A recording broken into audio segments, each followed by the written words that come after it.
శ్రీమాత్రే నమః. శ్రీ గురుభ్యో నమః. జ్యోతిష్యం నమ్మవచ్చా లేదా? జ్యోతిష్యం అనేది మనిషి మీద ప్రభావం చూపిస్తుందా లేదా తెలుసుకుందాం. ఈ శరీరము పంచభూతాలతోని మిళితమై ఉంటుంది. పంచభూతాలతోని గ్రహాలు మిళితమై ఉంటాయి. పంచభూతాలు లేకుండా గ్రహాలు లేవు, గ్రహాలు లేకుండా పంచభూతాలు లేవు. మరి ప్రతి వస్తువుకు కూడా ఒక శక్తి అనేది ఉంటుంది, పవర్. ఈ యొక్క పంచభూతాలకు కూడా వాటికి సంబంధించినటువంటి యొక్క పవర్స్ ఉన్నాయి. మన శరీరంలో నీటి శాతం లేకపోతే కొన్ని అనారోగ్యాలు, వేడిమి లేకపోతే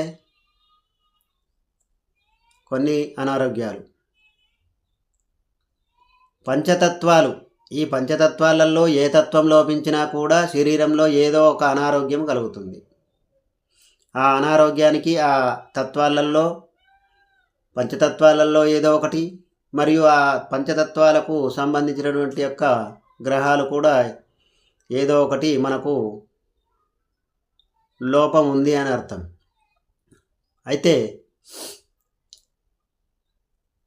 నవగ్రహాలు, పంచతత్వాలు ఈ అన్నీ కూడా మన యొక్క శరీరంలో బ్యాలెన్స్గా ఉన్నప్పుడే మనం సంపూర్ణ ఆరోగ్యంగా ఉంటాము, అష్ట ఐశ్వర్యాలతో ఉంటాము. మరి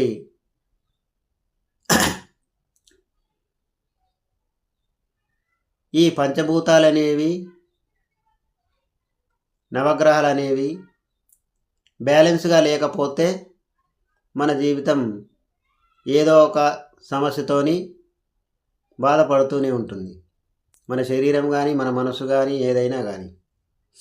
కాబట్టి ఈ పంచభూతాలు, ఈ నవగ్రహాలు మన యొక్క శరీరం పైన ఏదో ఒక రకంగా ప్రభావం చూపుతూనే ఉంటాయి. కాబట్టి నవగ్రహాల గురించి, పంచభూతాల గురించి మనకు తెలియజేసేదే జ్యోతిష్యం. అలాంటి జ్యోతిష్యం మనిషి పైన ఖచ్చితంగా ప్రభావం ఉంటుంది. అది నమ్మాలా వద్దా అనేది చెప్పేవారిపైన ఆధారపడి ఉంటుంది. సరైనటువంటి బేసిక్ నుండి కనుక జ్యోతిష్యం చదువుకున్న వాళ్ళు, మంచి పండితులు చాలామంది ఉన్నారు.